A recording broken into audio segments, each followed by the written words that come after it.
వాస్తవంగా ఈ ప్రపంచంలో దేవుడు ఉన్నాడు అన్నట్లు ఆత్మలు కూడా ఉన్నాయంటూ అంటారు. నిజంగా దేవుడు ఉన్నాడు, ఆత్మలు ఉన్నారు అంటే మీ ఓటు ఎటువైపు ఉంటుంది? దేవుడు ఉన్నాడన్నది ఎంత సత్యమో అంత సమానమైన సత్యం ఆత్మలు కూడా ఉన్నాయండి. ఇప్పుడు పరమాత్మ నుంచి వచ్చినాయే ఆత్మలు, పరమాత్మ నుంచి వచ్చినాయే ఆత్మలు. ఈ ఆత్మ ధర్మంగా బ్రతికితే ప్రేతాత్మగా మారదు. ఈ ఆత్మ జీవించినన్నాళ్ళు జీవుడు శరీరంతో కూడి ఉండగా ధర్మంగా బ్రతకక, శాస్త్ర పద్ధతిగా బ్రతకక, భగవంతుని సేవతో బ్రతకక, గురువు యొక్క ఆజ్ఞగా బ్రతకక, సంసార ధర్మాన్ని ఉల్లంఘించి బ్రతికితే తప్పకుండా మరణించిన తర్వాత యాతన చాలా ఉంటుంది. మీకు ఉదాహరణ చెప్తాను. కళ్ళు తెరుచుకొని నడవడం మంచిదే, కళ్ళు మూసుకొని నడవడం మంచిదే?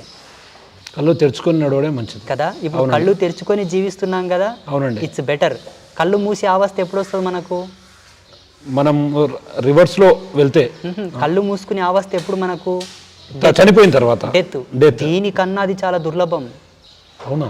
చాలా భయానకం. అప్పుడుండే ఆత్మ వర్ణనాతీతం. అందుకే సిద్ధాంతంలో ఏం చెప్పారంటే, కాలు చేతులు గట్టి ఉండగానే కైలాసం పోయిరా, కాలు చేతులు గట్టి ఉండగానే గంగా నదిలో మునిగిరా, కాలు చేతులు గట్టి ఉండి పేయి బలం బాగుండగానే గురువును పట్టుకో, ఎలుగుండగానే దీపం చక్కబెట్టుకో అన్నారు మోటుగా. ఇవన్నీ ధర్మాన్ని ఎక్కడ గుచ్చి చెప్పాలో అక్కడ గుచ్చి చెప్పారు, కానీ అర్థం కావట్లా జనాలకు. నిజం. అసలు మనిషి బ్రతికున్నంగా మంచిగా ఇప్పుడు వీళ్ళకి అందరికి మంచి అవకాశాలు ఉన్నాయి. అంటే మీరనేది గురువుగారు ఏంటంటే, ఇప్పుడున్న ఈ మానవ బాధల కంటే చనిపోయిన తర్వాత వచ్చే బాధలు ఎక్కువ అంటారా? ఎక్కువ. ఎందుకు ఎందుకు ఎందుకు ఎందుకంటారా? మీకు ఈ ఆత్మను, ఈ ఊపిరిని ఊదిన వాళ్ళు ఒకరు ఉన్నారు. ఆయన చెప్పిన ధర్మానికి నువ్వు కట్టుబడలేదు కాబట్టి ఆయనని శాసించే వాళ్ళు ఒకరు ఉంటారు. ఉదాహరణకి, ఒక నేరస్తుడు నేరం చేసి జైలుకి పోతే అక్కడ ఉండే పెద్ద పెద్ద ఆఫీసర్లు కొట్టరు, చేతి కింద ఉన్న వాళ్ళు కొడతారు ఆయనని. అవును, కరెక్ట్. చేతి కింద ఉన్న వాళ్ళే బాదుతారు ఆయనని. కాలధర్మ సిద్ధాంతానికి వశుడై ఉన్నవాళ్ళు కొంతమంది ఉంటే వాళ్ళని శాసించే శాసకకర్తలు కొంతమంది ఉంటారు. జీవుడిని ఎంత యాతన పెట్టాలి అంత యాతన పెడితేనే వాళ్ళ ఉద్యోగాలు ఉంటాయి, లేకపోతే పీకి పాడేస్తారు వాళ్ళని. అంటే ఇక్కడంటే శారీరకంగా ఇక్కడ ఒక మన దేహం ఉంది, బాధ అంటే ఇక్కడ నొప్పి కలిగితే బాధ వస్తుంది, కానీ అక్కడ ఆత్మలకు అట్లాంటి బాధలు ఉంటాయా? యాతన శరీరం అని ఒకటి ఉంటుంది, అది వాళ్ళు ఆల్రెడీ ఇస్తారు. ఇప్పుడు ఉదాహరణకి, నేరం చేసి జైలుకి పోయేంత వరకు ఒక డ్రెస్ ఉంటుంది, లోపలికి పోయేటానికి ఇంకో డ్రెస్ వేస్తారు, ఒక కోడ్ పెడతారు.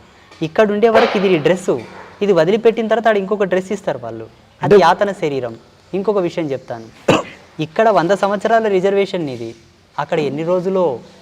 ఇక్కడ నొప్పి కలిగితే వైద్యం అని ఉంది, అక్కడ నో ట్రీట్మెంట్, శిక్షలే. అంటే ఆత్మకు తృప్తి అంటే పూర్తి స్థాయిలో శాంతి అనేది ఉండదా? ఎందుకు వస్తుంది? ఇక్కడ నీకు ఇచ్చిన హక్కు నువ్వు వాడుకోలేదు కదా. ఈ హక్కు నువ్వు వాడుకోవాలంటే ఏంటి? ధర్మసింధువులో చెప్పిన పద్ధతిగా జీవించాలి. ధర్మసింధువులో మెయిన్ చాప్టర్ ఏంది? గృహస్థ ధర్మం. గృహస్థులు ఎంత సస్యశ్యామలంగా, ఎంత అన్యోన్యంగా జీవించగలిగితే భగవంతుడు నీకు పుణ్యతిలకం పెట్టి స్వర్గానికి పంపుతాడు. పుణ్యతిలకం అంటే ఇక్కడ పెడతారు నష్టన.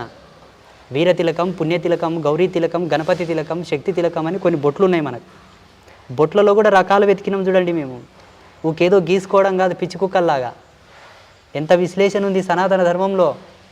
కట్టే కట్టుకు కూడా ఒక అర్థం చెప్పారండి మా వాళ్ళు. ఏదో బట్ట కదా నేసినాం అట్లా దాపు కట్టుకుందాం అనేది కాదు, దానికి ఒక అర్థం పరమార్థం రెండు ఉన్నాయి. మొన్న ఒక ఆయన కాలు జారి బావిలో పడ్డాడు. ఇక్కడ ఒక అబ్బాయి, వాళ్ళమ్మ గట్టున పని చేస్తుంది. ఆ అబ్బాయిని పైకి గుంజడానికి ఏం లేకపోతే మాతృమూర్తి తన చీరని ఇడిసి బావిలోకి ఇడిసి అబ్బాయిని పైకి గుంజింది. స్త్రీ ధరించేటటువంటి చీరతోటి కూడా ప్రాణ సంరక్షణ ఉంది, ప్రాణం తీసేది కూడా ఉంది. ఒక మొగోడు వేధిస్తున్నాడని అదే కొంగుతో ఉరేసి చంపింది మహిళ. అదే కొంగుతోటి ఉయ్యాల కట్టి ఒక బిడ్డ యొక్క లాలింపు చేసింది. అంటే ఒక మన సనాతన ధర్మంలో కట్టే ప్రతి కట్టుతో కూడా జీవ ప్రేరణ ఉంది, లోక కళ్యాణం ఉంది. వేరే ధర్మాల్లో ఉందా? లేదండి. గింత వేసుకుంటారండి చెడ్డి. అదే ఆమె భర్త కానీ అబ్బాయి కానీ గుంతల పడితే దాన్ని ఇడిచి కాపాడగలదా? లేదండి, అసలు అది సాధ్యం కాదు. శ్రీరామ. అయితే నేనేమంటున్నా, ఈ మధ్యలో ఆధునిక విజ్ఞానం అంతా కూడా, సైన్స్ అంతా కూడా బాగా డెవలప్ అయిన ఈ తరుణంలో గర్భవతులకు కొన్ని ట్రైనింగ్లు ఇస్తున్నారు, సుఖప్రసవం అవ్వాలని. గురుగారు ఇప్పుడు ఇస్తున్నారండి. ఇదంతా ట్రాష్.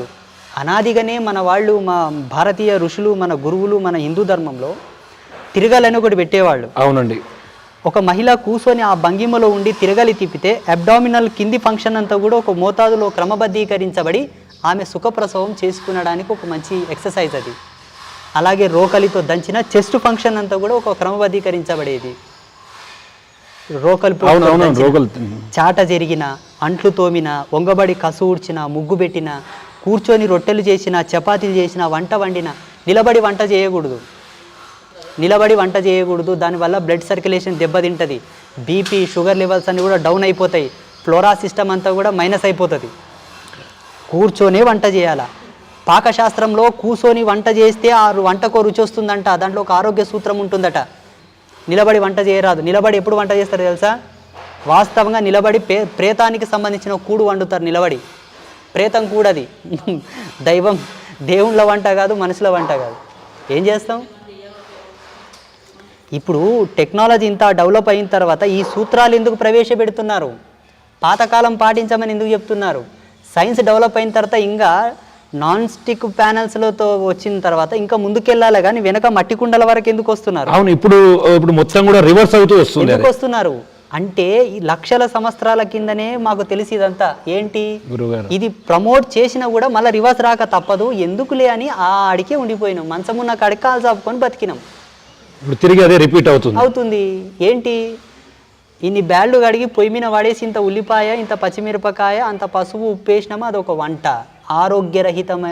అనారోగ్యరహితమైనటువంటి వంట, ఆరోగ్యకరమైన వంట. ఇప్పుడేమైంది?